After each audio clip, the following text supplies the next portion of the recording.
దేవుని నామానికి మహిమ కలుగును గాక. ఈ సమయంలో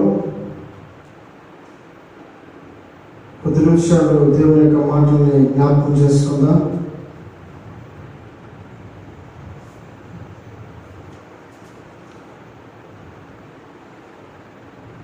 పరిశుద్ధ గ్రంథంలో నుండి ఆమోసు రాసినటువంటి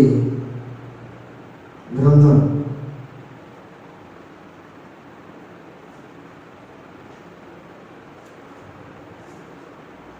ఆమోసు రాసినటువంటి గ్రంథం 5వ అధ్యాయము 6వ వచనాన్ని చదువుకుందాం.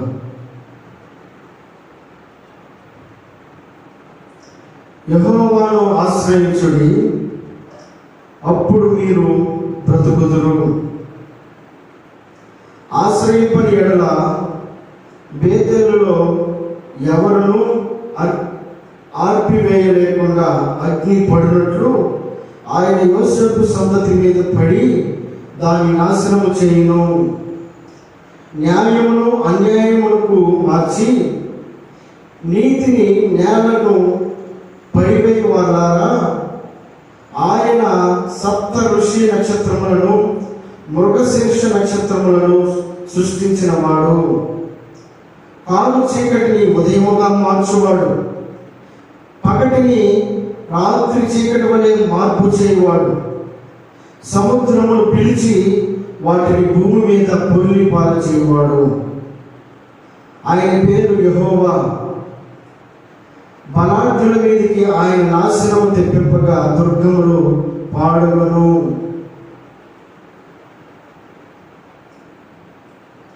చదివినటువంటి మాట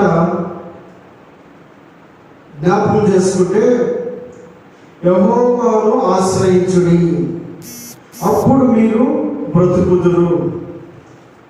ఈ భూమి మీద సమస్త మానవాళి జీవానికి కారణమైనటువంటి కారణభూతుడైనటువంటి దేవాది దేవుడు పలుకుతున్నటువంటి మాట ఏమిటంటే, యెహోవాను ఆశ్రయించుడి. ఎందుకు ఆశ్రయించాలి?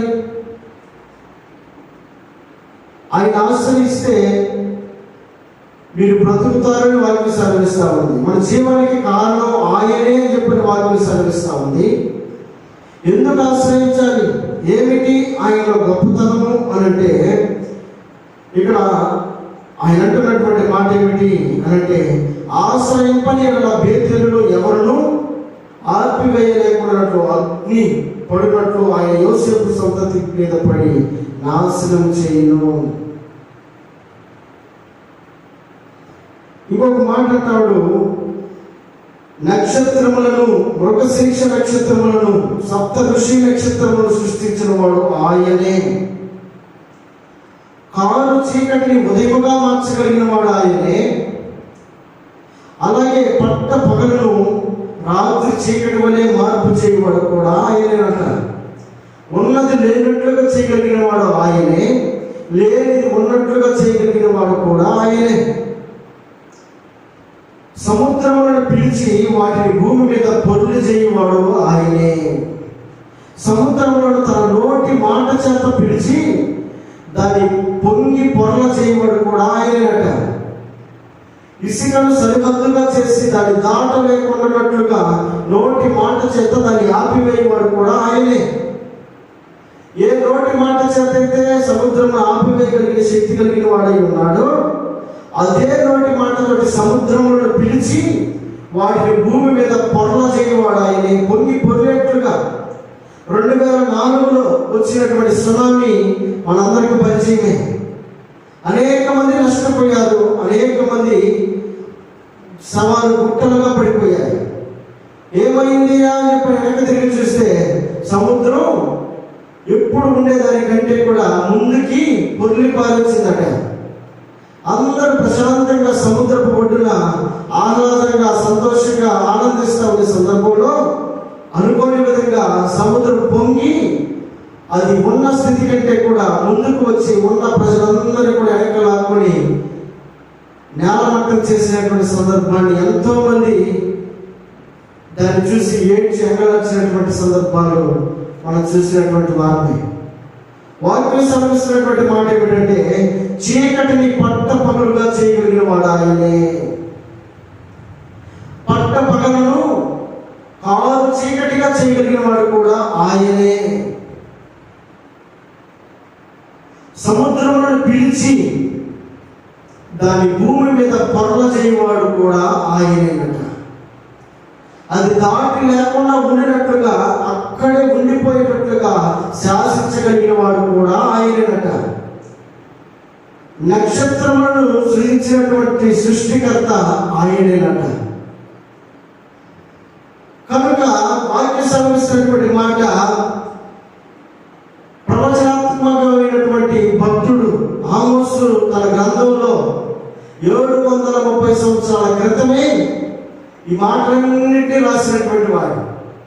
అవి 730 సంవత్సరాల క్రితం, అంటే యేసుక్రీస్తు ప్రభువు వారు పుట్టక మునిపే 730 సంవత్సరాల క్రితం రాయబడినటువంటి మాటలు మన కన్నులారా కొన్ని సంఘటనలను, పరిస్థితులను మనం గమనిస్తూ ఉన్నప్పుడు ఇవన్నీ కూడా వాస్తవమే అని మనం అనుకుంటా ఉంటాం.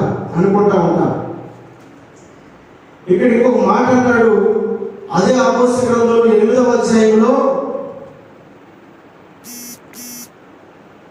4వ వచనంలో 3వ వచనంలో ఒక మాట ఉంటుంది. ప్రభువైన యెహోవా సెలవిచ్చినదేమనగా, మందిరములలో వారు పాడు పాటలు ఆదియమున ప్రలాపములగును. ఎప్పుడు రాయబడినటువంటి మాటలు?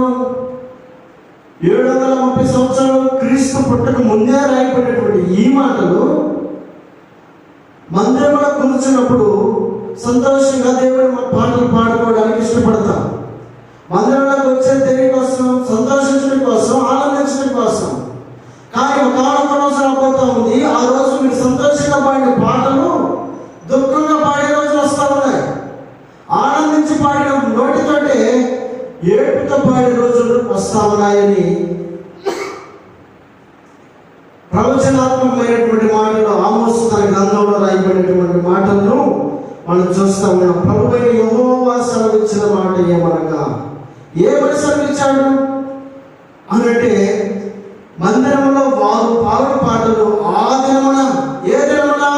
శ్రమ కలిగిన దినమున, యెహోవాను ఆశ్రయించని దినమున, దేవుని లక్ష్య పెట్టని దినమున, దేవుని తోడు కోరుకోని దినమున, దేవుడు అంటే గుర్తెరగని దినమున, దేవుడు అంటే లెక్కలేని రోజున మందిరంలో సంతోషంగా పాడినటువంటి ఆ నోటితోట ఏడుపుతోటి పాడే రోజులు వస్తాయి అని యేసుక్రీస్తు పుట్టక ముందే 730 సంవత్సరాల క్రితం రాయబడినటువంటి గ్రంథపు మాటలు జ్ఞాపకం చేసుకుంటా ఉన్నాం. ఆయన ఏమంటా ఉన్నాడు అక్కడ? వారు ప్రలాపిస్తారు, వారి శవములు లెక్కకు ఎక్కువగును, ప్రతి స్థలమందును అవి పారవేయబడును అని రాయబడింది. వారి శవములు గుట్టలుగా పడిపోతాయి. అంత మాత్రమే కాదు, ప్రతి స్థలమందును అవి పారవేయబడును. ఎక్కడ లేదు. కాల్చడానికి స్థలమే దొరక ఎక్కడ కాల్చి వేస్తారో తెలియదు, ఎక్కడ పారేస్తారో తెలియదు. అంత భయానకమైనటువంటి పరిస్థితులు వస్తాయి అని ఎప్పుడో రాయబడినటువంటి మాటలు నేను జ్ఞాపకం చేసుకుంటా ఉన్నా. మందిరములు మూసివేయబడతా ఉన్నాయి, దేవుని మాటలు కరువు చేయబడతా ఉన్నాయి. విందామని సంతోషిద్దామనుకునే సమయంలో దుఃఖపడే దినములు.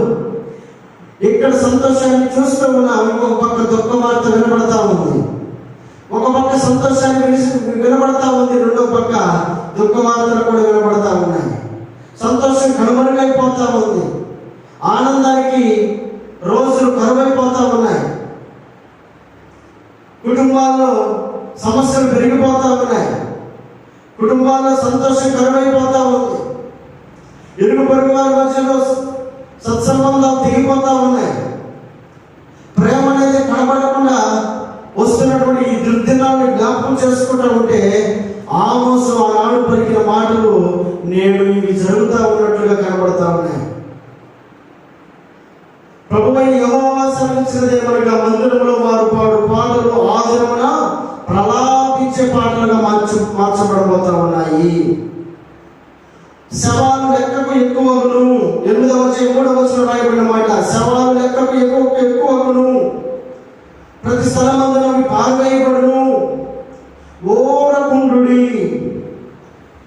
ఇంకొక మాట అంటాడు 4వ దేశమందు బేదలను మృంగివేయు దరిద్రులను మాపివేయును. ఏమంటాడు? దేశమందు బేదలను మృంగివేయును, దరిద్రులను మాపివేయాలనుకునే వారులారా. దరిద్రులను చూసి అసహించుకునేటువంటి రోజులు, పేదవారిని చూస్తే అసహించుకునేటువంటి రోజులు, వారికి ఉన్నటువంటి స్థితిని బట్టి గర్వంతో కూడుకున్నటువంటి ఆ ఆలోచనను వెల్లడి చేసేటువంటి రోజుల్లో అనేక మంది పేదలైనటువంటి వారు, అంత మాత్రమే కాదు, దరిద్రమైనటువంటి వారిని మింగివేసే రోజులు రాబోతా ఉన్నాయి. వారి కొల్లగొట్టుకునే రోజులు వస్తూ ఉన్నాయి అని అప్పుడు రాయబడినటువంటి మాటలు జ్ఞాపకం చేసుకుంటా ఉన్నాం. ఇంకొక మాట రాయబడతా ఉంది, అన్యాయం పెరిగిపోతా ఉంది, తూము చిన్నదిగాను రూపాయి ఎక్కువదిగాను చేసి దొంగ త్రాసు చేసి మనము ధాన్యమును అమ్మినట్లు అమావాస్య ఎప్పుడైపోవడో, మన గోధుమలను అమ్మకం చేయనట్లు విశ్రాంతి దినము ఎప్పుడు గతించిపోవడో అని చెప్పుకుని వారులారా అని మాట్లాడుతూ ఉన్నాడు. బీదలను త్రోసివేసే రోజులు రాబోతా ఉన్నాయి, దరిద్రులను నెట్టివేసే రోజులు రాబోతా ఉన్నాయి. అంత మాత్రమే కాదు, తూము చిన్నదిగా చేసి ఒకప్పుడు నిజాయితీగా కొలిచినటువంటి ఆ కొలమాని కట్ట దొంగ త్రాసుతోటి తప్పుడు లెక్కలతోటి చిన్న తూముగా చేసి రూపాయి ఎక్కువగా చూపిస్తారట. ఒకప్పుడు రూపాయికి ఎక్కువ ఇచ్చినటువంటి వారు అదే రూపాయిని ఎక్కువ చేసి ఇచ్చే వాటిని కొద్ది చేస్తారట, తక్కువ చేసి అమ్ముతారట. ఒకప్పుడు రూపాయికి అన్ని వచ్చినాయి ఎన్ని వచ్చినాయి అని చెప్పుకునే రోజులు పోయి రూపాయికి తక్కువ ఇచ్చి రూపాయి యొక్క విలువను పెంచే రోజులు రాబోతా ఉన్నాయని పరిశుద్ధ గ్రంథంలో రాయబడినటువంటి మాటలు జ్ఞాపకం చేసుకుంటా ఉన్నాం. దేవునికి స్తోత్రం చెల్లిద్దాం. అయితే ఈ మాటలన్నీ ఎందుకు జ్ఞాపకం చేస్తూ ఉన్నాము అంటే, పరిస్థితులు మనకు వ్యతిరేకంగా వస్తూ ఉన్నాయి. ఒకప్పుడు ఉన్నటువంటి పరిస్థితులు, ఒకప్పుడు ఉన్నటువంటి ప్రేమ అనురాగాలు, ఒకప్పుడు ఉన్నటువంటి సంతోషాలు, ఒకప్పుడు ఉన్నటువంటి ఆనందాలు, ఒకప్పుడు ఉన్నటువంటి ఉన్నదాంట్లో సర్దుకొని ఎంతో సంతృప్తిగా ఉండేటువంటి రోజులు మర్చిపోయి ఎంత ఉన్నప్పటికీ కూడా ఏదో కరువైనట్లుగా, ఏదో లేనట్లుగా బ్రతుకుతున్నటువంటి దినాల్లో మనం జీవిస్తా ఉన్నాం. అయితే వాక్య సంబంధించినటువంటి మాట ఏమిటంటే, యెహోవాను ఆశ్రయించుడి. 5వ వచనం అంటాడు, 6వ వచనం అంటాడు, యెహోవాను ఆశ్రయించుడి అప్పుడు మీరు బ్రతుకుదురు. మన బ్రతికి బట్ట కట్టాలి అని అంటే, సజీవంగా ఉండాలి అని అంటే, సుభిక్షంగా ఉండాలి అని అంటే, ఆశీర్వాదకరంగా ఉండాలి అని అంటే, దీవెనకరంగా ఉండాలి అని అంటే, రోజులు భయంకరమైనటువంటి పరిస్థితుల నుండి తప్పించబడాలి అని అంటే, వాక్య సంబంధించిన మాట యెహోవాను ఆశ్రయించుడి.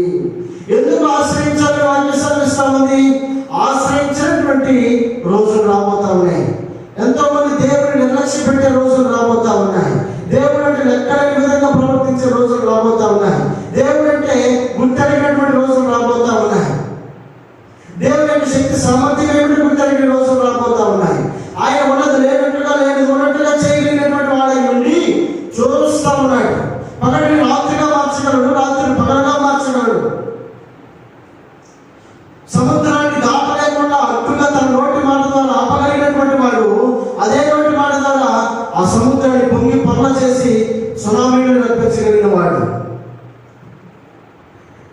దేవుడికి అసాధ్యమైనదంటూ ఏది లేదు అనే విషయాన్ని ప్రజలు మర్చిపోయి దేవుని ఆశ్రయించకుండా వారి శక్తి సామర్థ్యాల మీద ఆధారపడుతూ, వారికి ఉన్నటువంటి జ్ఞానం మీద ఆధారపడుతూ, వారికి తెలిసిందే జ్ఞానం అనుకుంటూ వారి ఇష్టానుసారంగా జీవిస్తున్నటువంటి ప్రజలను బట్టి వాటిని సెలవిస్తా ఉంది, యెహోవాను ఆశ్రయించుడి. ఎప్పటికైనా యెహోవాను ఆశ్రయించుడి, యెహోవాకు మొరపెట్టండి, యెహోవాకు మీకున్నటువంటి పరిస్థితులను తెలియజేయండి అని వాక్యం సెలవిస్తా ఉంది. యెహోవాను ఆశ్రయించకుండా మనుషుల మీద ఆధారపడుతున్నాం, లేకపోతే మన బలం మీద ఆధారపడుతున్నాం, మన బలం మీద ఆధారపడుతున్నాం, మన ఆస్తి మీద ఆధారపడుతున్నాం, మన డబ్బు మీద ఆధారపడుతున్నాం, మన ఆరోగ్యం మీద ఆధారపడుతున్నాం. ఉన్నంత కాలం దేవుని యొక్క ఉగ్రత ఈ భూమిని తాకుతూనే ఉంటుందనే విషయాన్ని గ్రహించాలి. ప్రతి మనిషి నుండి దేవుడు కోరుకుంటుంది ఆయన ఆశ్రయించాలని కోరుకుంటా ఉన్నాడు. ఎందుకు అంటే ఆయన సృష్టించినటువంటి సృష్టికర్త. మనం కలిగినటువంటి బిడ్డలు మన మాట వినాలని ఎలా కోరుకుంటామో, మనం కలిగినటువంటి బిడ్డలు మన మాట వినకపోతే మనం ఏ విధంగా శిక్షిస్తామో, అట్లాగే సృష్టించినటువంటి సృష్టికర్త కూడా తన ప్రజలైనటువంటి వారు, ఆయన రూపంలో ఏర్పరచబడినటువంటి వారు, ఆయన హస్తము చేత నిర్మించబడినటువంటి ఆయన ప్రజలు ఆయన ఆశ్రయించాలని కోరుకుంటున్నాడు. ఆయన మాట వినప్పుడు ఆయన గద్దిస్తాడు, శిక్షిస్తాడు. అంత మాత్రమే కాదు, భయపెడతాడు. దేవుడిని వాడు ఆయన ఉన్నాడు అని గుర్తు చేస్తాడు. కాబట్టి మానవాళ్ళందరికీ జ్ఞాపకం చేస్తున్నాడు, యెహోవాను ఆశ్రయించండి, ఇప్పుడైనా దేవుని మీద ఆధారపడండి.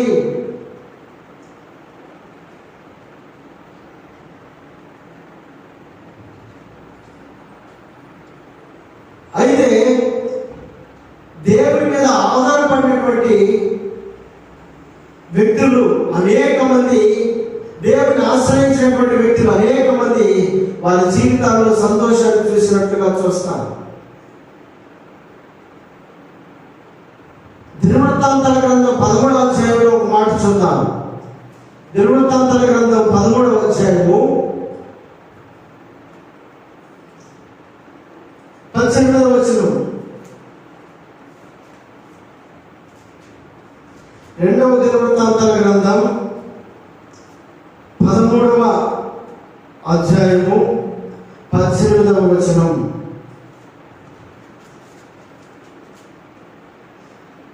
ఈ ప్రకారము ఇశ్రాయేలు వారు ఆ కాలమందు తగ్గింపబడి గాని యోధా వారు తమ పితరుల దేవుడిని యెహోవాను ఆశ్రయించిన హేతువు చేత జయముందిరి. ఈ ప్రకారం ఇశ్రాయేలు వారు ఆ కాలమందు తగ్గింపబడిరి గాని యూదా వారు తమ పితరుల దేవుడిని యెహోవాను ఆశ్రయించిన కారణాలను బట్టి, హేతువును బట్టి జయముందిరి. ఆయన ఆశ్రయిస్తే ఏం జరుగుతుంది? ఆయన ఆశ్రయిస్తే ఏం జరుగుతుంది అంటే జయాన్ని పొందుకుంటారు. కుమారుడు తన తండ్రిని ఆశ్రయిస్తే కావలసినవన్నీ పొందుకుంటాడు. ధిక్కరించి ఎదురు తిరిగి పక్కకి వెళ్ళిపోతే ఏమవుతుంది? అన్నీ కోల్పోతాడు, ప్రేమను కోల్పోతాడు, ఆశీర్వాదాన్ని కోల్పోతాడు. చివరికి తాను బ్రతకడానికే కష్టమైపోయే రోజుల్లోకి వెళ్ళిపోతాడు. చిన్న కుమారుడైనటువంటి వ్యక్తి నా ఆస్తి నాకు కావాలని తీసుకున్నాడు. తీసుకుని ఎక్కడో దూర దేశానికి వెళ్ళిపోయాడు. అది అంతసేపు సంతోషించాడు, ఆనందించాడు. చివరికి అది పోయిన తర్వాత ఆ డబ్బును ఆశ్రయించాడు, తండ్రిని విడిచిపెట్టాడు. డబ్బును ఆశ్రయించాడు, డబ్బునంతకాలం ఆనందం ఉంది. డబ్బు పోయిన తర్వాత ఆనందాన్ని కోల్పోయాడు, సంతోషాన్ని కోల్పోయాడు. ఇక మరణమే నాకు శరణి పడుకున్నాడు. చివరికి తండ్రి దగ్గరికి వెళ్ళి క్షమాపణ అడుగుదాం అనుకున్నాడు. తండ్రి దగ్గరికి వచ్చి ఆయన యొక్క ఆశ్రయాన్ని కోరదాం అనుకుని వచ్చాడు. తండ్రి యొక్క ప్రేమను పొందుకున్నట్లుగా మనం చూస్తా ఉన్నాం. విడిచిపెట్టిన వాడే డబ్బును ఆశ్రయించి తండ్రికి దూరం అయిపోయి ఆశీర్వాదానికి దూరం అయిపోయిన వ్యక్తిగా చూస్తా ఉన్నాం. డబ్బును ప్రేమించినటువంటి వ్యక్తి ఆ డబ్బే తనకు ఆధారం కాకుండా తాను ఇక ఈ లోకంలో బ్రతకడం వేస్ట్ అనుకునేటువంటి స్థితిలోకి తీసుకెళ్ళిపోయాడు. చివరికి తెలిసింది తండ్రి దగ్గర ఉంటే నాకు సంతోషం, తండ్రి దగ్గరికి నాకు ఆనందం అనుకున్నాడు. తండ్రి దగ్గరికి రావడానికి ఇష్టపడ్డాడు. ఎప్పుడైతే తండ్రిని ఆశ్రయించాలని కోరుకున్నాడో వెంటనే తండ్రి యొక్క ప్రేమను పొందుకున్నాడు. తండ్రి తనని కనపరిచినట్టుగా మనం చూస్తాము. అయితే ఈ ధనుర్వృత్తాంత గ్రంథంలో చదివినటువంటి ఈ మాటను ఆలోచన చేస్తే, ఈ ప్రకారం ఇశ్రాయేలు వారు ఆ కాలమందు తగ్గింపబడింది. కానీ యోధా వారు తమ పితరుల దేవుడిని యెహోవాను ఆశ్రయించిన హేతువుల చేత జయాన్ని పొందుకున్నారని రాయబడింది. ఇశ్రాయేలు ప్రజలు అనబడేటువంటి వారికి నాయకుడు ఎవరు అనంటే యెరోబాము అనబడేటువంటి రాజు. యోధా వారు అనబడేటువంటి వారికి రాజు ఎవరు అంటే అబీయా. అబీయా అనబడేటువంటి వ్యక్తికి ఉన్నటువంటి కాల్బలం, ఆ సైన్యం 4 లక్షల మంది అయితే, యెరోబాము ఉన్నటువంటి సంఖ్యాబలం ఎంతో తెలుసా? 8 లక్షల మంది. సగానికి సగం అబీయా యొక్క బలం అయితే, సగం కంటే ఎక్కువ 8 లక్షల మందిని కలిగినటువంటి ఇశ్రాయేలు రాజు అయినటువంటి యెరోబాము యొక్క బలం ఎక్కువైతే, ఇక్కడ జరిగిన పరిస్థితి ఏమిటి ఆలోచన చేస్తే, ఈ ప్రకారం ఇశ్రాయేలు వారు ఆ కాలమందు తగ్గింపబడి 8 లక్షల మంది ఉన్నటువంటి వారేమో తగ్గింపబడ్డారట. 4 లక్షల మంది బలంగా ఉన్నటువంటి వారేమో ఎక్కువైపోయి ఆ 8 లక్షల మందిని హతము చేసే అంత గొప్ప శక్తిని పొందుకున్నట్లుగా, వారి దగ్గర విజయాన్ని పొందుకున్నట్లుగా మనం చూస్తా ఉన్నాం. ఆయన ఉన్నది లేనట్లుగా, లేనిది ఉన్నట్లుగా చేయగలిగినటువంటి వాడు, పగటిని రాత్రిగా మార్చగలిగినటువంటి వాడు, రాత్రిని పగటిగా మార్చగలిగినటువంటి వాడు, సముద్రాన్ని ఆపివేసి నిమ్మలం చేయగలిగిన వాడు ఆయనే, దాన్ని పొంగి పొరల చేయవాడు కూడా ఆయనే. సంతోషించినటువంటి మనిషి మీదకి ఉగ్రత రప్పించగలిగిన వాడు ఆయనే, ఉగ్రతలో ఉన్నటువంటి మనిషి నుండి తప్పించగలిగిన వాడు కూడా ఆయనే. అన్నీ కూడా ఆయన కొనసాగంలో జరుగుతున్నాయని గుర్తెరిగితే ఆయన ఆశ్రయించడానికి ఇష్టపడతారు. ఆయన ఆశ్రయించినటువంటి వారు జయాన్ని పొందుకున్నారు. అబీయా యొక్క ప్రజలు ఆయన ఆశ్రయించినటువంటి వారు బలమే గొప్పదనుకుని 8 లక్షల మంది మా పక్షాలు ఉన్నారు, మేము ఏదైనా చేయగలమనుకున్నటువంటి వారేమో అపజయాన్ని పొందుకొని వెనుతిరిగి చూస్తూ ఉన్నారు. అంత మాత్రమే కాదు 20వ వచనంలో ఉంటుంది, అబీయా బ్రతికినంత కాలం యెరోబాము మరలా బలము పొందలేదు, యెహోవా అతని మొందినందు చేత అతడు మరణం పొందెను. ఇశ్రాయేలు రాజు అయినటువంటి యెరోబాము అబీయా బ్రతికినంత కాలం, అంటే యోధా ప్రజల నాయకుడైనటువంటి అబీయా దేవుని ఆశ్రయించినటువంటి వాడు, దేవునికి భయపడినటువంటి వాడు, దేవుని యొక్క మాటను లక్ష్య పెట్టినటువంటి వాడు, దేవుడు అనేవాడు ఒకడు ఉన్నాడు అని అతనికి లోబడినటువంటి వ్యక్తి ఏమో అతను బ్రతికినంత కాలం అట జయాన్ని పొందకుండా యెరోబాము ఉన్నాడట. 8 లక్షల మంది మనుషులు వెంటేసుకుంటున్నాడు, కానీ 4 లక్షల మందికి భయపడతా ఉన్నాడు. కారణం ఏంటి? వాక్య సమస్య ఉంది. దేవుడు ఎవరి పక్షానైతే నిలబడతారో వారు జయాన్ని పొందుకుంటారు. దేవుడిని ఆశ్రయిస్తే మొదటిగా ఏం జరుగుతుంది అంటే వారు జయాన్ని పొందుకుంటారు, వారు విజయాన్ని పొందుకుంటారు. యెహోవాను ఆశ్రయిస్తే విజయము. పరిస్థితులు అనుకూలంగా లేకపోయినప్పటికీ కూడా, రోగాలు చుట్టుముడుతున్నప్పటికీ కూడా, పరిస్థితులు చేయలేకపోతున్నప్పటికీ కూడా, కానీ చేయగలిగినటువంటి ఆలోచన ఏంటో తెలుసా? ఇంత భయంకరమైనది, ఇది నా వల్ల కాదేమో అనుకునేటువంటి ఆలోచన ప్రక్కన పెట్టేసి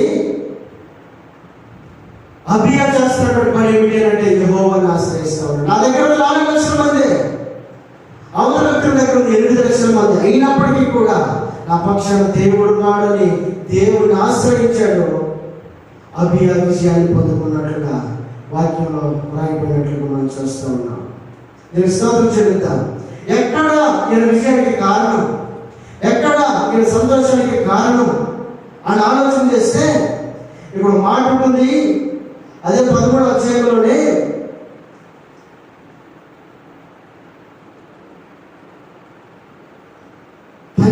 వచనంలో ఉంటుంది.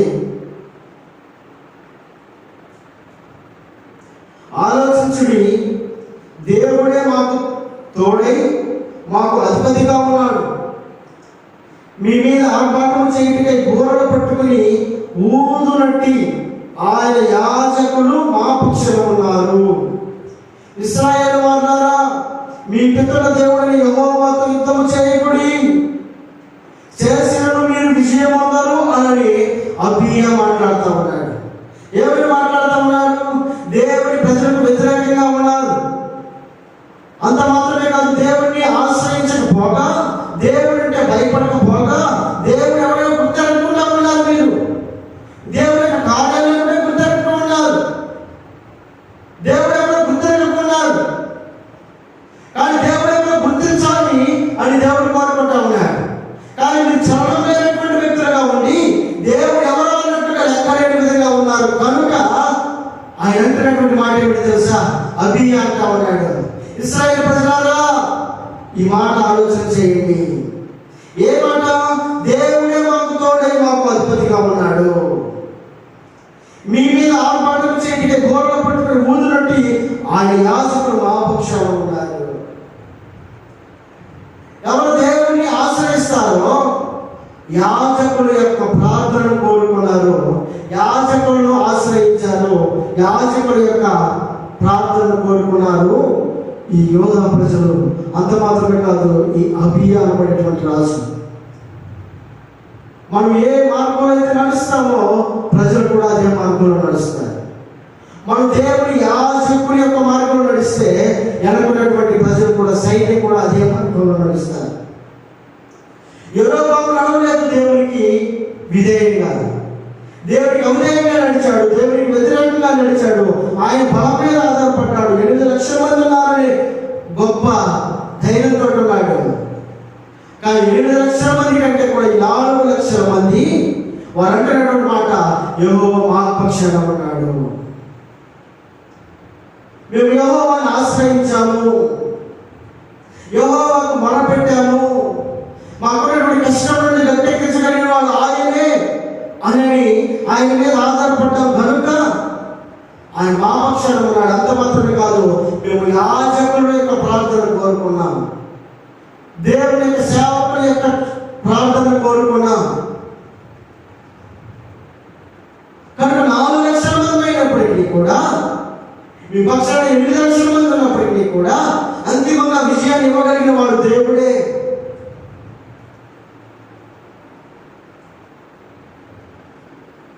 ఆలోచించేద్దాం. పరిస్థితులు అనుకూలంగా లేకపోయినప్పటికీ కూడా ఆశ్రయించాల్సినటువంటి వ్యక్తి మీద ఆశ్రయించగలిగితే, అబీయా యొక్క ప్రజల మీద అబీయా ఏ మార్గంలో నడుస్తున్నాడో ఆయన ప్రజలు కూడా ఆ దేవుడి మీద ఆధారపడ్డారు. దీని స్తోత్రం చెల్లిద్దాం. అబీయా నడిచిన మార్గంలో నడవడానికి ఇష్టపడ్డారు ఈ 4 లక్షల మంది కూడా. కానీ యెరొబాము నడుస్తూ ఉన్నాడు దేవునికి వ్యతిరేకమైన మార్గంలో, దేవుని ఆశ్రయించకుండా నడుస్తూ ఉన్నారు. నాకున్న 4 లక్షల మంది కాదు, నాకున్న 8 లక్షల మంది అని అనుకుంటా ఉన్నాడు. ఆయన ఉన్నది లేనట్టుగా, లేనిది ఉన్నట్టుగా చేయగలిగినటువంటి సమర్థుడు ఆయన. మన శక్తి వల్ల కాదు, మన బలం వల్ల కాదు, యెహోవా వలన మాత్రమే ఈ కార్యం జరుగుతుంది అనేది యొక్క అబీయా దేవుని మీద ఆధారపడినట్టుగా చూస్తా ఉన్నాం. ఆయన విషయానికి కారణం ఏంటి అని ఆలోచన చేస్తే, దేవుడు మా పక్షాన ఉన్నాడు. అంత మాత్రమే కాదు, మీ మీద యుద్ధం చేయడానికి మా పక్షాన యాజకులు ప్రార్థన చేస్తూ ఉన్నారు, సేవకులు ప్రార్థన చేస్తూ ఉన్నారు. ఎప్పుడైతే గుర్తించామా, నా కుటుంబానికి క్షేమం కావాలని, నా పరిస్థితులు పక్కకు తప్పబడిపోవాలని ఎప్పుడైతే సేవకుని ఆశ్రయించామా, దేవుని సేవకుని ఆశ్రయిస్తే దేవుని యొక్క సేవకుని యొక్క మాట వినినటువంటి దేవుడు అబీయా యొక్క విజయానికి కారకుడయ్యాడు. వాళ్ళందరూ కొంతమంది ప్రజలు ఊహిస్తూ ఉన్నారు వీరిదే అంతిమంగా విషయం అని. కానీ దేవుడు అంటున్నాడు, వారు నన్ను నమ్ముకొని ఉన్నారు, వారు నన్ను ఆశ్రయించి ఉన్నారు, వారి యాజకుని అడిగి ఉన్నారు. కనుక మనకున్నటువంటి పరిస్థితులన్నింటిలో కూడా విజయాన్ని ఇవ్వగలిగినటువంటి వాడు, సంతోషాన్ని ఇవ్వగలిగినటువంటి వాడు, ఆనందాన్ని ఇవ్వగలిగినటువంటి వాడు, ఆశీర్వాదాన్ని ఇవ్వగలిగినటువంటి వాడు దేవుడు ఎరిగి ఆయన ఆశ్రయించగలిగితే ఆయన మనం దీవించడానికి ఇష్టపడతా ఉన్నాడు. ఎందుకు దేశం మీదకి దీవెన లేకుండా పోతా ఉంది? ప్రజలు ఆశ్రయించాల్సినటువంటి వ్యక్తులు ఆశ్రయించాల్సిన వ్యక్తి మీద ఆధారపడటంలా, ఏదో వారికి శక్తి మీద ఆధారపడతా ఉన్నారు, వారికి బలం మీద ఆధారపడతా ఉన్నారు, వారికి ఉన్నటువంటి సంపద మీద ఆధారపడతా ఉన్నారు. ఇవన్నీ కూడా ఆస్తట ఉగ్రత దినమందు ఆస్తి అక్కడికి రాదని చెప్పిన సామెత గ్రంథంలో ఉంటుంది. ఉగ్రత దినమందు ఆస్తి అక్కడికి రాదట. అక్కడ రాయి ఆస్తి మీద ఆధారపడతా ఉన్నాం, అక్కడ రాయి ఆస్తి మీద మనం ఆశ్రయిస్తూ ఉన్నాం. ఇది ఎప్పటికీ కూడా విషయాన్ని పొందుకోలేము. మనకున్నటువంటి పరిస్థితులు, దేశ పరిస్థితులన్నీ మార్చబడాలి అని అంటే, మన కుటుంబ పరిస్థితులన్నీ మార్చబడాలి అని అంటే దేవుని మీద ఆధారపడాలి. అబియా ఆధారపడ్డాడు, విజయాన్ని పొందుకున్నట్లు మనం చూస్తాం. దేవుని ఆశ్రయిస్తే అంతిమంగా దేవుడు విజయాన్ని ఇవ్వడానికి ఇష్టపడతాడు. నేను స్తోత్రించుకుంటాను. అయితే ఇక్కడ ఒక మాట చదువుదాం. అక్కడ అంటాడు, 14వ వచనం అంటాడు, యోధావారు తిరిగి చూసి యోధులు తమకు ముందును వెనక ఉన్నట్టు తెలుసుకొని యెహోవాకు ప్రార్థన చేసి యాజకులు బోరలు ఊదిరి. అప్పుడు యోధావారు విజయం పొందిరి. ఏమంటారు ఇక్కడ? వెనక ముందట యోధులు ఉన్నారట. మేము గెలవలేమేమో, ఆ యోధులను తట్టుకొని ముందుకు రాలేమేమో అని అనుకొని వీరికి ఒకే ఒక ధైర్యం, కష్టం కలిగినప్పుడు దేవుడిని ఆశ్రయించడం, ఇబ్బంది కలిగినప్పుడు దేవుడిని ఆశ్రయించడం, మా దగ్గర బలం లేదనుకున్నప్పుడు దేవుడి మీద ఆధారపడటం. వీరికి ఒకే ఒకటి, మా ధైర్యం చాలదనుకున్నప్పుడు దేవుడి మీద ఆధారపడటం తప్ప వాళ్ళకి ఏ దేని మీద కూడా ఆధారపడకుండా దేవుడిని ఆశ్రయించినటువంటి వారిగా చూస్తా ఉన్నాం. వారు అంటున్నటువంటి మన యోధావారు తిరిగి చూశారట. వెనక తిరిగి చూడగానే యోధులు తమకు ముందు వెనక తట్టు ఉన్నట్టుగా చూశారట. ఆ యోధులు తట్టుకునే శక్తి మా దగ్గర లేదే. ఆ 8 లక్షల మంది యొక్క యోధుల యొక్క బలాన్ని తట్టుకునే శక్తి మా దగ్గర లేదే అని అనుకుని యెహోవాకు ప్రార్థన చేసి అని 14వ వచనంలో ఉంటుంది. అంత మాత్రమే కాదు, యాజకులు బోరలు ఊదిరి. వారి పక్షాన్ని యాజకులు కూడా కలిసి ప్రార్థన చేస్తూ ఉన్నారట. వారి యొక్క విజయం కోసం యాజకులు కూడా ప్రార్థన చేస్తూ ఉన్నారట.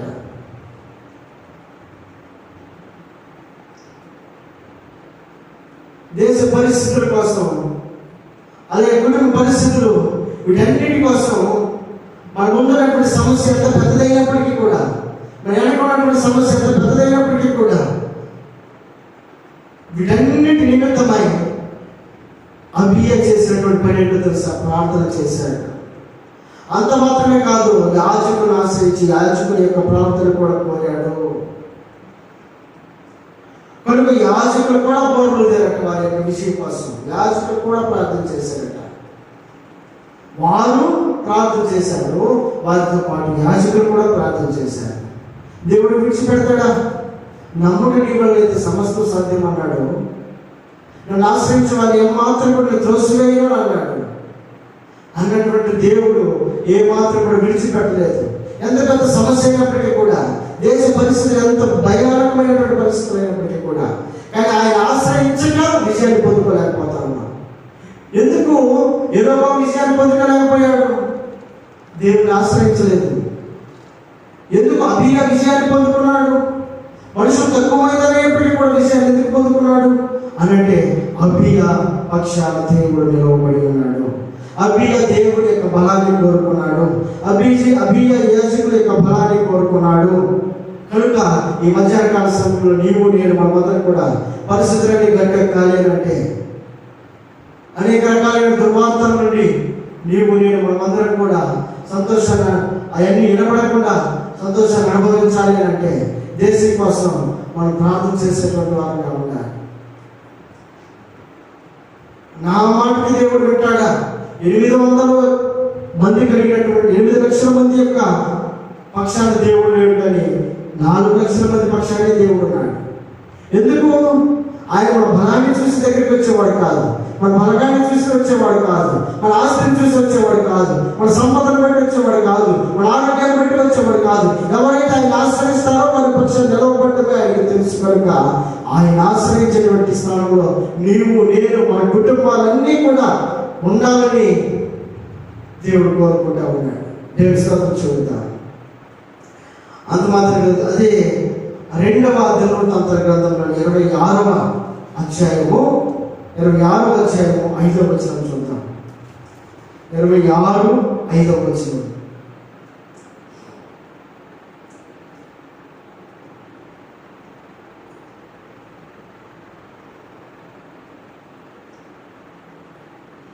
దేవుని ప్రత్యక్షత విషయమందు తెలివి కలిగిన జకర్యా దినములలో అతడు దేవుణ్ణి ఆశ్రయించెను. అతడు యెహోవాను ఆశ్రయించినంత కాలము దేవుడు అతన్ని వర్ధిల్ల చేసెను. ఈ కష్టకాలంలో, ఇబ్బందికరమైన సమయంలో, విపత్కరమైన సమయంలో, అననుకూల సమయంలో అబియా దేవుణ్ణి ఆశ్రయించాడు, విజయాన్ని పొందుకున్నాడు. ఆశీర్వాదానికి దూరంగా ఉన్నటువంటి ఉజ్జియా దేవుణ్ణి ఆశ్రయించాడు. ఈ 2వ వ్యక్తి ఉజ్జియా అనబడేటువంటి ఈ వ్యక్తి దేవుణ్ణి ఆశ్రయించాడు. ఆయన అంటున్నాడు, దేవుని ప్రత్యక్షత విషయములు తెలివి కలిగిన జకర్యా దినములలో అతడు దేవుణ్ణి ఆశ్రయించాడు. దేవుణ్ణి ఆశ్రయించాడు. ఎవరు? ఉజ్జియా అనబడేటువంటి వ్యక్తి. ఈ వయసంతా ఉజ్జియా ఏలనారంభించినప్పుడు 14 ఏళ్ళ వాడై యెరూషలేములో 52 సంవత్సరములు ఏలెను. ఈయన యొక్క ప్రయాణము రాజుగా మొదలుపెట్టింది ఎప్పుడు తెలుసా? 14వ ఏట. 14 సంవత్సరాలకి ఏమి తెలుసు అతనికి? ఆ చిన్న వయసులో, ఆ 14 సంవత్సరాల వయసులో నాడు తండ్రి తరువాత రాజ్యాన్ని కుమారుడికి అప్పగిస్తాడు. ఆ తర్వాత తన కుమారుడికి అప్పగిస్తాడు తన రాజ్యాన్ని. అలా రాజ్యం అప్పగించే సమయంలో తన తండ్రి యొక్క స్థానాన్ని కుమారుడు అధిష్ఠించేటువంటి క్రమంలో ఆ తండ్రి లేకుండా ఉండే సమయంలో అతను 14 సంవత్సరాలు చిన్న బిడ్డ ఈ ఉజ్జియా అనేటువంటి వ్యక్తి. ఆయనకు ఒకటి తెలుసు, దేవుడు ఎవరో తెలుసు, ఎవరి మీద ఆధారపడితే దీవెన తెలుసు. చిన్న వయసులోనే దేవుణ్ణి ఆశ్రయించినటువంటి వ్యక్తి, దేవుని యొక్క ఆశీర్వాదాన్ని పొందుకున్నటువంటి వ్యక్తి, దేవుని యొక్క దీవెన పొందుకున్నటువంటి వ్యక్తి. 14 సంవత్సరాలకు రాజుగా సింహాసనం ఎక్కడం మాత్రమే కాదు, ఆ సింహాసనం మీద ఉన్నటువంటి ఆ చిన్న బిడ్డ దేవుణ్ణి ఆశ్రయిస్తా ఉన్నాడు. ఆయన అంటాడు, దేవుని ప్రత్యక్షత విషయములు తెలివి కలిగిన జకర్యా దినములలో అతడు దేవుణ్ణి ఆశ్రయించెను. ఆశ్రయిస్తే ఏం జరిగింది? అతడు యెహోవాను ఆశ్రయించినంత కాలము దేవుడు అతనిని వర్ధిల్ల చేసెను. ఎన్ని సంవత్సరాలు? 52 సంవత్సరాలు ఆయన రాజుగా ఉన్నాడట. 14 సంవత్సరాలు తన ప్రయాణం కొనసాగించి 52 సంవత్సరాలు తన రాజుగా ఉన్నాడట. ప్రతి విషయంలో కూడా దేవుణ్ణి ఆశ్రయిస్తూ ఉన్నాడు. తన యొక్క రాజ్యానికి దేవుణ్ణే గొప్పవాడిగా ఎంచుకొని ఆయన మార్గంలో నడవడానికి ఇష్టపడ్డాడు. కనుక యెహోవాను ఆశ్రయించినంత కాలము రాయబడింది. ఆశ్రయించినంత కాలము అని అంటే ఆశ్రయించిన కాలం కూడా ఉందా? దేవుని ఆశ్రయించినంత కాలం వ్యక్తి కాదు అంటే ఆశ్రయించిన కాలం కూడా ఉందా అంటే ఆశ్రయించిన కాలం కూడా ఉంది. ఆయన ఆశ్రయించినప్పుడు ఏం చేశాడు అంటే అతడు విల్లును వడిసెలను చేయించెను. అతడు అమ్ములనేమి పెద్దరాలనేమి ప్రయోగించుటకై ఉపాయశాలను కల్పించిన యంత్రములను యెరూషలేములో చేయించి దుర్గములలో బురుజులలో ఉంచెను. అతడు స్థిరపడే వరకు అతనికి ఆశ్చర్యకరమైన సహాయం కలిగెను. అతడు స్థిరపడే వరకు ఇక నాకు చాలు, ఈ ఆశీర్వాదం నాకు చాలు, ఈ దీవెన నాకు చాలు అని అనుకునేంత వరకు కూడా దేవుడు అతను దీవిస్తానే అన్నాడట. యెహోవాను ఆశ్రయించినంత కాలము దేవుడు అతన్ని ఆశీర్వదించాడట, అతని వర్ధిల్ల చేశాడట, అతను ఘనపరిచాడట, అతని గొప్పవాడిగా చేశాడట. కారణం ఏంటి ఏంటి? అతను ఆశ్రయించాడు కనుక. కానీ ఆశ్రయించిన కాలం కూడా ఉందా అని అంటే అక్కడ అంటాడు 16వ వచనంలో, అయితే అతడు స్థిరపడిన తరువాత అతడు మనసును గర్వించి చెడిపోయాను. ఎప్పుడు చెడిపోయాడు? అక్కడ రాయబడినటువంటి దానికి ముందు మాట ఉంటుంది, అతడు స్థిరపడే వరకు అతనికి ఆశ్చర్యకరమైన సహాయం కలిగాను. ఎప్పుడు స్థిరపడే వరకు? ఇది నాకు చాలు అనేంత వరకు కూడా దేవుడు అతను ఆశీర్వదించాడట. ఇక చాలు అయిన తర్వాత ఏమొస్తుంది? ఇక గర్వమే వస్తుంది. ఆయన ఇక్కడ అంటాడు, అయితే అతను స్థిరపడిన తర్వాత మనసును గర్వించి చెడిపోయాను. తనకు సంతోషాన్ని ఇచ్చాడు, సంతృప్తిని ఇచ్చాడు, ఆనందాన్ని ఇచ్చాడు, ఆహ్లాదాన్ని ఇచ్చాడు, అన్ని ఇచ్చాడు, సమకూర్చాడు. రాజ్యంలో 52 సంవత్సరాలు అతను ఏలేటట్లుగా తన రాజ్యాన్ని స్థిరపరిచాడు, ఆనందాన్ని ఇచ్చాడు. వాటన్నిటిని బట్టి కృతజ్ఞత కలిగి ఉండాల్సినటువంటి ఆయనట స్థిరపడిన తర్వాత హృదయాన్ని గర్వించాడట. నాశనమునకు ముందు ఏం నడుస్తుంది? గర్వం నడుస్తుంది అని వారికి సామెతలో ఉంటుంది. అయితే దేవుడిని ఆశ్రయించినంత కాలము దేవుడు అతను వర్ధన చేశాడు. మరి ఆశ్రయించిన కాలంలో కీడు ఎప్పుడు వస్తుంది? ఇబ్బంది ఎప్పుడు వస్తుంది? ఆశీర్వాదాలు ఎప్పుడు కోల్పోతాం? అపాయకరమైన సంఘటనలు ఎప్పుడు ఎదురవుతాయి? ఇబ్బందికరమైన పరిస్థితులు ఎప్పుడు ఎదురవుతాయి? దేశానికైనా, మనకైనా, కుటుంబాలకైనా, అన్నిటికైనా కూడా ఆశీర్వాదకరంగా ఉన్న ఆయనే ఆశీర్వాదాన్ని పోగొట్టుకునే స్థితికి వచ్చిన ఆయనే.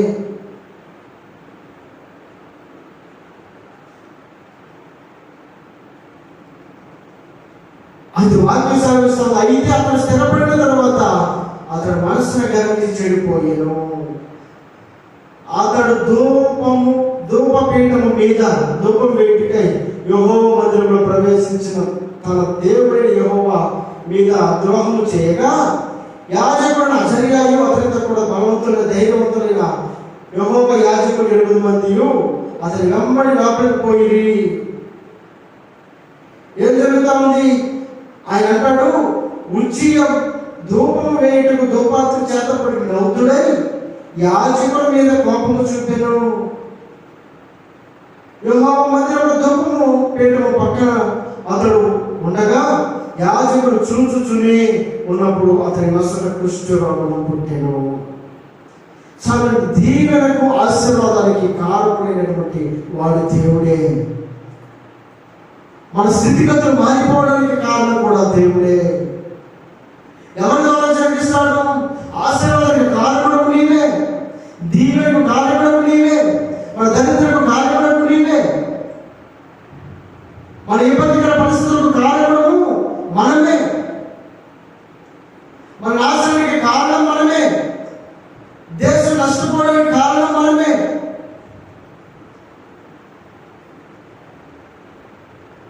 కనుక ఎక్కడైతే లోపం ఉందో ఆ లోపాన్ని సరిదిద్దుకుని అడుగులు వేయగలిగితే దేవుడు దీవించి ఆశీర్వదించడానికి ఇష్టపడతాడు. వెళ్ళి తిరిగి చూడాలి అనుకునేటువంటి ఆలోచన కలిగితే ఖచ్చితంగా ఆయన ఆదుకొని ఆయన యొక్క ధైర్యాన్ని ఇవ్వడానికి ఇష్టపడేటువంటి వాడుగా ఉన్నాడు.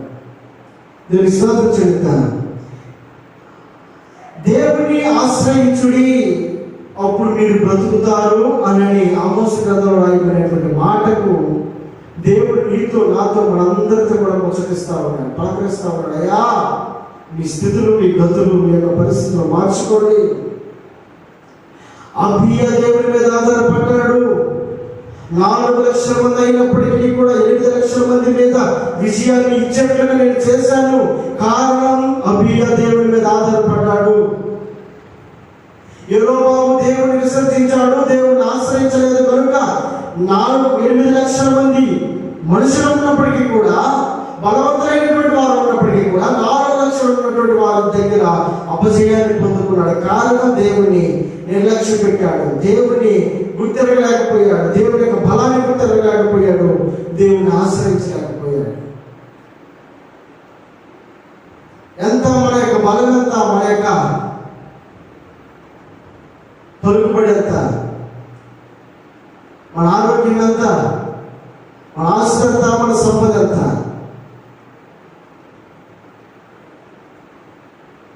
భూమి మీద కృప చూపే దేవుడి మీద ఆధారపడి నీవు నేను బ్రతకడానికి ఇష్టపడగలిగితే, ఆయన ఆశ్రయించగలిగితే, ఆయన మనకు విషయాలు ఇవ్వడానికి దేవుడు ఇష్టపడతా ఉన్నాడు.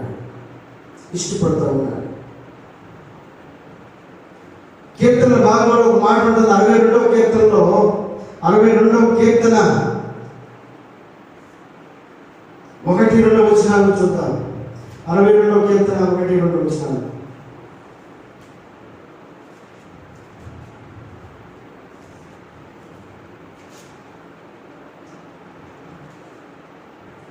నా ప్రాణము దేవుని నమ్ముకుని మౌనంగా ఉన్నది, ఆయన వల్ల నాకు రక్షణ కలుగును. ఆయనే నా ఆశ్రయదుర్గము, ఆయనే నా రక్షణకర్త, ఎత్తైన నా కోట ఆయనే. నేను అంతగా కదిలింపబడను. చాలండి. భక్తుడిని దావీదు అనుకుంటాను, నేను రాజుని కదా, నాకు సైన్యం ఉంది కదా, నాకు బలం ఉంది కదా, నాకు సంపద ఉంది కదా, నేను గొలియాతునే ఎదిరించగలిగినటువంటి శక్తివంతుడు కదా, నేను చిన్నవాడనైనప్పుడే నేను గొప్ప కార్యాలు చేసిన వాడిని కదా అని అనుకునే గర్వము తనలో లేకుండా ఎవరిని ఆశ్రయించాలో ఆయన ఆశ్రయిస్తూ ఉన్నాడు. ఆయన అంటున్నటువంటి మాట తన ప్రాణాలతో చెప్పుకుంటూ ఉంటున్నాడు. ఆయన రాజుగా ఉండి కూడా తన ప్రాణాలతో చెప్పుకున్నాడు, నా ప్రాణము దేవుని నమ్ముకుని మౌనంగా ఉంది. సౌలు ఎదురు తిరుగుతూ ఉన్నాడు, అయినా మౌనంగానే ఉంది.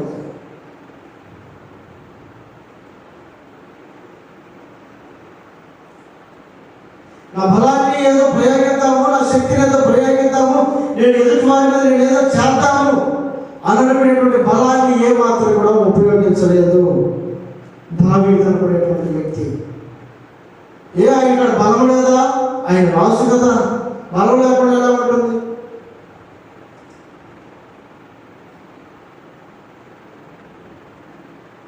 ఆయన బలం మీద ఆధారపడలేదు, ఆయన బలగం మీద ఆధారపడలేదు, ఆయనకున్నటువంటి స్థితి మీద ఏమాత్రం కూడా ఆధారపడినా ఆయన ఒకే ఒకటి తన ప్రాణంతో చెప్తా ఉన్నాడు, నువ్వు ఓరకనే ఉండు, మౌనంగా ఉండు. నా ప్రాణము దేవుని నమ్ముకొని అని దేవుని ఎవరి మీద ఆధారపడతా ఉన్నాడు? దేవుని ఆశ్రయించి మౌనంగా ఉన్నాడు. మనుషులను ఆశ్రయించినటువంటి వారు, బలాన్ని ఆశ్రయించినటువంటి వారు, ఆస్తి మీద ఆధారపడినటువంటి వారు ఎవరు? యెరోబాము యొక్క ప్రజలు. అబియా తనకున్న బలం కంటే కూడా దేవుడి బలం గొప్పదని ఎరిగాడు, దేవుడిని ఆశ్రయించాడు. తన బలం బలహీనమైనప్పటికీ కూడా దేవునికి బలాన్ని పొందుకొని అడుగు వేసి వారి మీద విషయాన్ని పొందుకోవడం కాలపడయ్యాడు. ఐరోపంలో కనబడేటువంటి బలం మీద ఏమాత్రం కూడా ఆధారపడేటువంటి వ్యక్తి కాదు అబియా అనబడేటువంటి రాజు. ఈయన అనుకున్నాడు, ఉజ్జియా అనుకున్నాడు, ఒకప్పుడు బలహీనుడు కదా, దేవుడిని ఆశ్రయించాడు. దేవుడి దగ్గర నుండి పొందుకున్న తర్వాత దేవుడు అతను స్థిరపడేంత వరకు కూడా దేవుడు తనకు అన్ని సమకూర్చాడు, అన్ని ఇచ్చాడు. అన్ని పొందుకున్న తర్వాత అయితే అతను స్థిరపడిన తర్వాత మనసును గర్వించే ప్రయత్నపడింది. అంటే అది స్థిరపడినంత వరకు దేవుని కావాలి, అది స్థిరపడినంత వరకు దేవునికి ఆశ్రయం కావాలి, దేవునికి బలం కావాలి, దేవునికి కార్యాలు కావాలి. అన్ని పొందుకున్న తర్వాత, అన్ని అనుభవించిన తర్వాత, అన్ని మేలు అనుభవించిన తర్వాత దేవుని పక్కన పెట్టేసినటువంటి స్వభావంతో గర్వంతో కూడినటువంటి ఆలోచన చేస్తా ఉన్నాడు ఈ ఉజ్జియా పడేటువంటి వ్యక్తి. ఉజ్జియా దేవుని ఆశ్రయించినంత కాలము అతనికి తెలియబడిన సహాయము అతను పొందుకున్నాడు. అయితే అతను స్థిరపడిన తరువాత, అంటే అన్నీ సమకూర్చుకున్న తర్వాత, ఇక నాకేం లేదు అనుకున్న తర్వాత మనసును గర్వించి తన ఇష్టాన్ని చేయడానికి ఇష్టపడతా ఉన్నాడు. ఇక దేవుడు లేడు, దేవుడు లేడు, ఎవడైతే నాకెందుకు అనే స్వభావము అది మనిషి యొక్క పతనానికి కారణం. కనుక ఉజ్జియా 52 సంవత్సరాలు తన యొక్క జీవితంలో తన కుష్ఠరోగాన్ని సంపాదించుకున్నాడు. గొప్ప రాజుగా పేరు గాంచాడు, గొప్ప విజయాన్ని చవిచూశాడు. అయినప్పటికీ కూడా అయితే అతను స్థిరపడిన తర్వాత ఎప్పుడు కూడా మనం దేవుని దగ్గర కృతజ్ఞత కలిగినటువంటి వారంగానే ఉండాలి. కృతజ్ఞత స్వభావం లేనటువంటి వారు ఎలాంటికేదో ఉంది, 7 దాటిన తర్వాత దెబ్బ తగిలేశాడట. అవసరం తీరిన తర్వాత దేవుని ప్రక్కన పెడితే అది మనకే నష్టం. దేవుని ఆశ్రయించినంత కాలం యెహోవా విజయాన్ని పొందుకున్నాడు, ఆశీర్వాదాన్ని పొందుకున్నాడు. ఇప్పుడు ఎందుకు ఆశీర్వాదానికి దూరంగా ఉన్నాడు? అయితే అతను మనసును గర్వించాడట. ఏ గర్వాన్ని కూడా మన హృదయంలోకి రాయడానికి మనం అవకాశం ఇవ్వకూడదు. అది దుష్టుని యొక్క స్వభావం, దుష్టుని యొక్క ఆలోచన. దేవుడు మనుషులందరినీ యథార్థవంతులుగా చేశాడట. ప్రసంగి గ్రంథంలో అంటాడు, 7 మనుషులను యథార్థవంతులుగా చేశాడు, కానీ వారు వివిధమైన తంత్రములను కల్పించుకొని వారు నాకు దూరంగా జీవిస్తూ ఉన్నారు. దేవుని ఆశ్రయించినటువంటి వ్యక్తి దేవునికి లోపడతాడు. దేవుని ఆశ్రయించినటువంటి వ్యక్తి దేవుని అడుగుజాడలు నడవడానికి ఇష్టపడతాడు. దేవుని ఆశ్రయించినటువంటి వ్యక్తి ఎవరైతే ఉన్నారో వారు తమ బలం మీద ఆధారపడతారు. ఎవరిలాగా? యెరోబోములాగా, ఉజ్జియాలాగా. నాశనానికి ముందు గర్వం నడుస్తుందన్నట్టుగా ఆ గర్వమే మన పతనాలకు కారణమవుతుంది. కనుక దేవుని యొక్క ప్రేమను బట్టి జ్ఞాపకం చేస్తా ఉన్నాడు. దేశంలో ఉన్న పరిస్థితులు ఇవన్నీ కూడా మార్చబడాలి అంటే నా పేరు పెట్టబడి నా జీవులు తమ్ముడు తగ్గించుకొని ప్రార్థన చేసి నేను వారి దేశమును స్వస్థపరుస్తానని వాక్యం సెలవిస్తూ ఉంది. దేవుని పక్షాన మాట్లాడాల్సినటువంటి మాటలు మనకు వినబడతా ఉన్నప్పుడు ప్రార్థన చేద్దాం. అదే దావీదు అంటాడు 5వ వచనంలో, అదే 62 5వ 8వ వచనం అంటాడు, ఆయనే నా ఆశ్రయదుర్గము, నా రక్షణాధారము, నా ఎత్తైన కోట ఆయనే, నేను కదిలింపబడను. నా రక్షణకు నా మహిమకు దేవుడే ఆధారం, నా బలమైన ఆశ్రయదుర్గము, నా ఆశ్రయము దేవుని యందే ఉన్నది. నా కాపుదల దేవుని దగ్గరే ఉంది, నా ఆరోగ్యం దేవుని దగ్గరే ఉంది, నా క్షేమం దేవుని దగ్గరే ఉంది, నా పరిస్థితులు దేవుని దగ్గరే ఉన్నాయి, నా కుటుంబం యొక్క ఆశీర్వాదం దేవుని దగ్గరే ఉంది, నా దేశం యొక్క క్షేమం దేవుని దగ్గరే ఉంది. దేవుని ఆశ్రయించినటువంటి వ్యక్తులు దీవించబడడానికి కారణం దేవుని మీద ఆధారపడ్డారు, దేవుని ఆశ్రయించారు. ఆయన అంటాడు, దావీదు అంటాడు, ఏమి తక్కువే కాదు ఈ మాట ఉంటుంది, నా ప్రాణమా దేవుడు నమ్ముడు, మౌనంగా ఉండు. ఎందుకంటే దేవుడు నమ్ముకున్నావు కాబట్టి మౌనంగా ఉండు. ఎక్కడ కూడా నీ గర్వంతో కూడినటువంటి మాటలు ఎక్కడ కూడా వాడగాక. ఎందుకు అంటే 2వ వచనం ఆయన ఆశ్రయదుర్గం,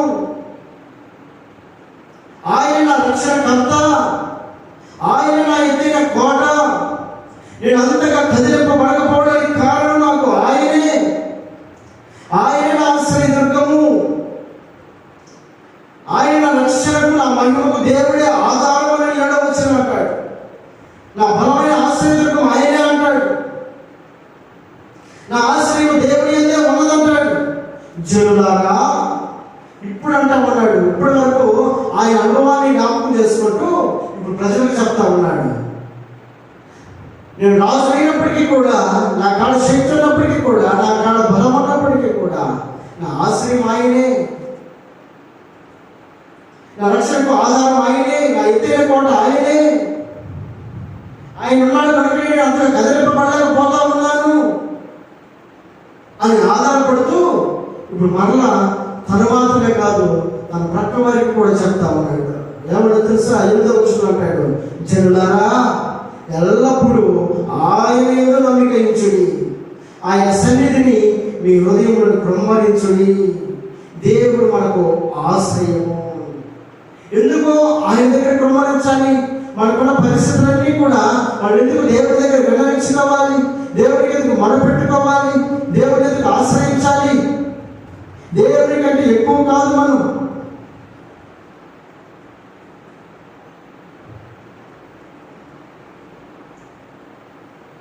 ఆయన అంటా ఉన్నాడు, నేను రాజు అయినప్పటికీ కూడా నా ఆధారం దేవుడే. కనుక జనులారా, ఎల్లప్పుడు ఉన్నప్పుడైనా లేనప్పుడైనా ఏ సమయంలోనైనా సరే, ఏ పరిస్థితుల్లోనైనా సరే, కష్టంలోనైనా, ఇరుకులోనైనా, ఇబ్బందులనైనా, సంతోషంలోనైనా, ఏ పరిస్థితుల్లోనైనా జనులారా ఎల్లప్పుడు ఆయన యందు నమ్మిక ఉంచుడి. ఎందుకంటే నేను ఆశ్రయించాను ఆయన నమ్మి. ఆయన నమ్మాను కనుక ఆయన నా కోటగా ఉన్నాడు. నాకున్న పరిస్థితుల నుండి నడిపిస్తుంది ఆయనే. అంత మాత్రమే కాదు, ఆయన సన్నిధిని మీ హృదయాన్ని కృమ్మరించండి. ఒకవేళ దేవుడిని ఆశ్రయించకుండా, దేవుడికి మొరపెట్టకుండా, దేవుడిని అడగకుండా మనం ఏదో పొందుకుందాం, మనం ఏదో చేద్దాం అనుకునేటువంటి స్వభావం కాకుంటే, అయ్యా నా పరిస్థితి ఇది అని మనం ఆశ్రయించగలిగితే, ఆయన ప్రార్థన చేయగలిగితే, ఆయన మొరపెట్టగలిగితే, ఆయన దీవెన మనం పొందుకోగలుగుతాం, ఆయన సంతోషాన్ని మనం అనుభవించగలుగుతాం.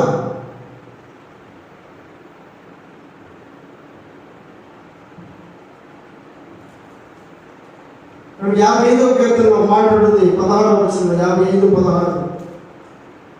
55:16 అయితే నేను దేవునికి మొరపెట్టుకొందును, యెహోవా నన్ను రక్షించును. ఏమన్నాడు? అదే దాని దాకా ఉన్నాడు. అయితే నేను దేవునికి మొరపెట్టుకొందును. అది ఏ పరిస్థితి అయినప్పటికీ కూడా రాజు కదా, నేను ఏదో చేద్దామనేటువంటి స్వభావం లేదు ఆయనలో. నేను గొప్పవాడిని కదా, నేను ఏదో చేద్దామనేటువంటి ఆలోచన లేదు. నాకాడ బలం ఉంది కదా, నేను ఏదో చేద్దామనేటువంటి ఆలోచన లేదు. ఆయన ఆధారం ఒకే ఒకటి, ఆయన దేవుడే ఆయన ఆధారం. ఆయన అంటున్నాడు, అయితే నాకు ఈ స్థితిలో ఉన్నప్పటికీ కూడా, ఈ సిచ్యువేషన్లో నేను ఉన్నప్పటికీ కూడా, ఈ సామర్థ్యం నాకు ఉన్నప్పటికీ కూడా, ఆయన అంటున్నటువంటి మాట, అయితే నేను దేవునికి మొరపెట్టుకొందును, యెహోవా నన్ను రక్షించును. నా రక్షణకు కారణం ఆయనే. ఎందుకంటే నేను దేవునికి మొరపెడుతున్నా, దేవునికి విన్నవించుకుంటున్నా, దేవునికి తెలియపరుచుకుంటున్నా, దేవుని వేడుకుంటున్నా, దేవుని ఆశ్రయిస్తున్నా. ఆయన ఆశ్రయించిన వాడిని అందరూ కూడా ఆయన విడిచిపెట్టేటువంటి వాడు కాదు. ఆయన మొరపెట్టినటువంటి వారికి ఆయన జవాబిచ్చేటువంటి వాడు. కనుక దావీదు మొరపెట్టాడు, ప్రార్థన చేస్తా ఉన్నాడు. అయితే ఆయన ప్రార్థన చేయడమే కాదు, ఆయన మొరపెట్టడమే కాదు, ఆయన దేవుని దగ్గర ఉండే ఆశీర్వాదాలు పొందడం మాత్రమే కాదు, ఆ ఆశీర్వాదం నీవు కూడా పొందుకోవాలని ఆయన నీతో కూడా మాట్లాడడానికి ఇష్టపడుతున్నాడు. ఏమని మాట్లాడుతున్నాడు? అదే అధ్యాయం 2వ వచనం అంటాడు, నీ భారం యెహోవా మీద మోపుము, ఆయనే నిన్ను ఆదుకొనును, నీతిమంతుడు ఆయన ఎన్నడూ కదలనీయడు.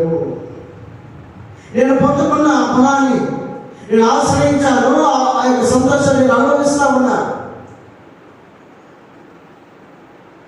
ఆయన అంటున్నటువంటి మాట, నేను దేవునికి మొరపెట్టి ఉన్నాను, ఆయన నన్ను రక్షించాడు అని చెప్తూనే 22వ వచనం అంటున్నాడు, నిన్ను ధైర్యపరుస్తా ఉన్నాడు, నన్ను ధైర్యపరుస్తా ఉన్నాడు. నేను పొందుకున్నటువంటి ఈ ధైర్యం, నేను పొందుకున్నటువంటి ఈ ఆనందం, నేను పొందుకున్నటువంటి ఈ సంతోషం నువ్వు కూడా పొందుకోవాలని ఏమంటున్నాడు? 22వ వచనం, నీ భారం యెహోవా మీద మోపుము, ఆయనే నిన్ను ఆదుకొనును, నీతిమంతులను ఎన్నడూ ఆయన కదలనీయడు. నీతిమంతులు ఏం చేస్తారు? కృతజ్ఞత కలిగి దేవుని ఆశ్రయిస్తారు, దేవుని వెంబడిస్తారు, దేవుని మీద ఆధారపడతారు. ఆయన మీద ఆధారపడినటువంటి వారు ఎవరు? నీతిమంతులైనటువంటి వారు. ఆ నీతిమంతులను ఎన్నడూ కూడా కదలనీయకుండా దేవుడు స్థిరపరుస్తాడట. అక్కడ అబీయా బ్రతికినంత కాలం యెరోబాము గెలవలేదట, ఓడిపోతా ఓడిపోతానే ఉన్నాడట. యెరొబాము ఓడిపోతానే ఉన్నాడు. దేవుడు పక్షాన నిలవబడగలిగితే, దేవుడు నా ఆశ్రయం నిలవబడగలిగితే, మన ఆశ్రయం దేవుడే అని మనం నిలవబడగలిగితే, ఆయన మన విజయాన్ని ఇవ్వడానికి ఇష్టపడేటువంటి వాడు, మన సంతోషాన్ని చూసి ఆనందించగలిగేటువంటి వాడు. ఆయన ఎన్నడూ కూడా విడిచిపెట్టేటువంటి వాడు కాదు, ఆయన ఆశ్రయించినటువంటి వాడు. ఆమోస్ అంటాడు, పగలు రాత్రిగా మార్చగలిగిన వాడు ఆయనే, రాత్రిని పగలుగా మార్చగలిగిన వాడు ఆయనే, సముద్రాన్ని ఇసుక తెల్లులను ఆపివేయగలిగిన వాడు ఆయనే, సముద్రాన్ని ఉప్పు జలముగా చేసి పొర్లి పాల చేయగలిగిన వాడు, సునామీని నడిపించగలిగిన వాడు ఆయనే అని ఆమోస్ అంటూ, ఎందుకయ్యా ఈ మాట చెప్తున్నామంటే, మీరు యెహోవాను ఆశ్రయించండి, మీ బ్రతుకు కారకుడు ఆయనే, మీ జీవానికి కారకుడు ఆయనే, కనుక యెహోవాను ఆశ్రయించండి, అప్పుడు మీరు బ్రతుకుదురు అని అంటా ఉన్నాడు. ఆశ్రయించినటువంటి విజయాన్ని పొందుకున్నాడు, ఆశ్రయించినటువంటి విజయాన్ని పొందుకున్నాడు, ఆనందాన్ని పొందుకున్నాడు. కానీ మనసును గర్వించి చెడిపోయి ఆ విజయాన్ని కాదనుకున్నాడు, సంతోషాన్ని కాదనుకున్నాడు. అంత మాత్రం మీద దావీదు అంటాడు, ఎత్తైన కోట అని దేవుని ఆశ్రయిస్తాడు. రాజే కదా, ఆయన బలం మీద ఆధారపడచ్చు కదా, ఎందుకు సౌలుకు భయపడి అడుగులో తిరుగుతూ ఉన్నాడు, దేవుడిని అప్పగించుకొని తిరుగుతున్నాడు. కానీ అంత మాత్రమే కానీ అక్కడ ఉన్నటువంటి ఆ గొల్యాతును చంపినటువంటి శక్తిమంతుడైనటువంటి దావీదు సౌలుకు భయపడి కాదు, సౌలే దేవుడు గొల్యాతుకు భయపడి దాక్కున్నాడు సౌలు. కానీ సౌలు గొల్యాతును ఎదుర్కోలేకపోయాడు, కానీ దావీదు గొల్యాతును ఎదుర్కొన్నాడు. కానీ ఇప్పుడు దావీదు ఎందుకు పారిపోతా ఉన్నాడు, ఎందుకు అడవుల్లో తిరుగుతా ఉన్నాడు? సౌలుకు భయపడి కాదు, కానీ దేవుడికి అప్పగించుకొని వెళ్తా ఉన్నాడు, దేవుడికి అప్పగించుకొని వెళ్తా ఉన్నాడు, దేవుడికి మొదలు పెట్టుకుంటూ వెళ్తా ఉన్నాడు, దేవుడిని ఆశ్రయించి మౌనంగా ఉన్నాడు. దావీదు అంటున్నాడు, అయ్యా నేను నా మీదకి సౌలు వచ్చినప్పుడే నేను మౌనంగా ఉన్నా, కనుక తన ప్రాణంతో చెప్తా ఉన్నాడు, నా ప్రాణమా యెహోవాను నమ్ముకొని మౌనంగా ఉండు అని 62వ కీర్తన 1వ వచనం అంటాడు.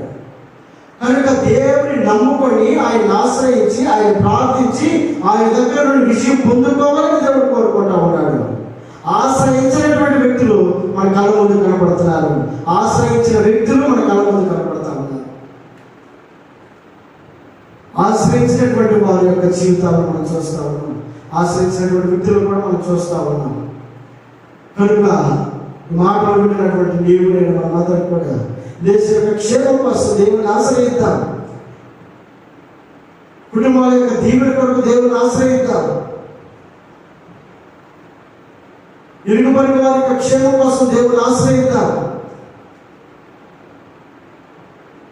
యెహోవాను ఆశ్రయించండి, మీరు బ్రతుకుదురు అని ఆమోస్ అంటా ఉన్నాడు. మన బ్రతుకుకి మన జీవానికి కారకుడు దేవుడు, కనుక మనం దేవుని ఆశ్రయించేటువంటి వారంగా ఉంటూ దీవెన పొందాలని ఓపికగా తెలియపరచుకుంటూ మాటలు ముగిస్తూ ఉన్నాం. ప్రార్థన చేసుకుందాం. పరిశుద్ధుడా, ప్రేమమైన ఘనమైన తండ్రి, శ్రేష్టమైన నామానికి వందనాలు స్తోత్రాలయ్యా. ఈ ఉదయకాల సమయంలో అయినా దేవ పరిస్థితులు ఈ విధంగా వస్తాయి ఎన్నడూ కళ్ళలో కూడా ఊహించలేదు అయినా. 450 సంవత్సరాల క్రితం దేవా ఆమోస్ యొక్క భక్తుల ద్వారా మీరు ప్రవచించిన ప్రవచనాత్మకమైన మాటలు నేడు రుజువుపరుస్తూ జరుగుతున్నటువంటి పరిస్థితులైనా చూస్తూ ఉన్నప్పుడు అయినా వాక్యములో ఉన్న మాట నిన్న నేడు ఏకరీతిగా ఉన్నవాడు అని గుర్తు చేస్తూ ఉన్నావయ్యా. నీ వందనాలు స్తోత్రాలు చెల్లిస్తున్నావయ్యా. దేవ మా ఆశీర్వాదానికి కారకుడు నీవే తండ్రి, మా సంతోషానికి కారకుడు నీవేనైనా. దేవా నువ్వు యథార్థవంతంగా చేసావయ్యా మనుషులందరినీ అయినా, కానీ వారే విధమైన తంత్రములు కల్పించుకొని నీకు వ్యతిరేకంగా జీవిస్తూ నీ ఉగ్రతకు పాలవుతూ ఉన్నారయ్యా. దయతో క్షమించినైనా ప్రతి ఒక్కరు ప్రభా నీ వైపు తిరిగి నేను ఆశ్రయించడానికి, నీకు మొరపెట్టడానికి, నేను ప్రార్థించడానికి ప్రభా అభియ నీ వైపు తిరిగి నీకు మొరపెట్టినట్లుగా అయినా, దావీదు నీకు మొరపెట్టి నీ నుండి ఆశీర్వాదాలు పొందుకున్నట్లుగా అయినా మేము కూడా ప్రభు నిన్ను ఆశ్రయించి నీ నుండి ఆశీర్వాదాలు పొందుకోగలిగే స్థితిలో నడిపించమని వేడుకుంటున్నాయినా. దేవా, ఈ మాటల చేత ఆదరింపబడుతూ ధైర్యపరచబడుతూ ప్రభా మమ్మల్ని సరి చేసుకుంటున్నాయినా, క్రమపరచబడుతున్నాయినా, మంచి మార్గంలో సన్మార్గంలో అయినా నడవడానికి ప్రభా నీ కృపదారు నడిపించమని వేడుకుంటున్నాయినా.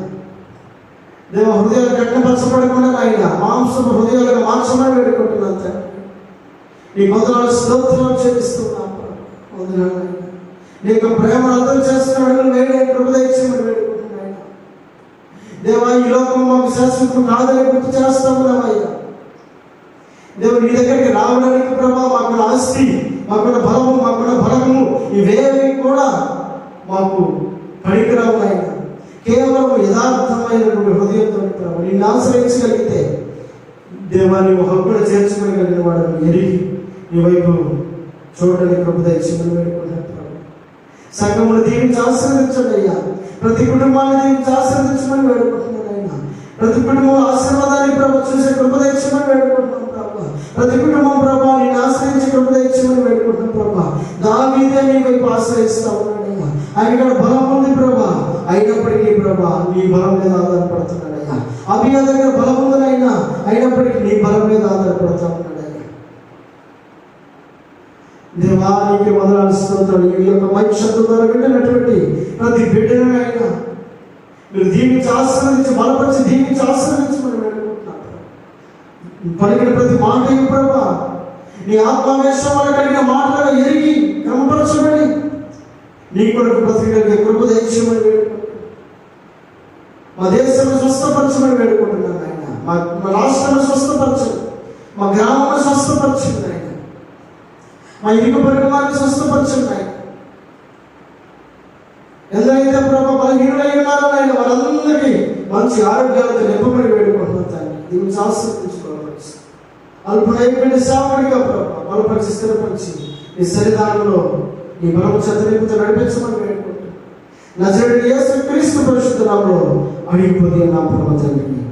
ఆమేన్. ఆమేన్. అందరికీ వందనాలు.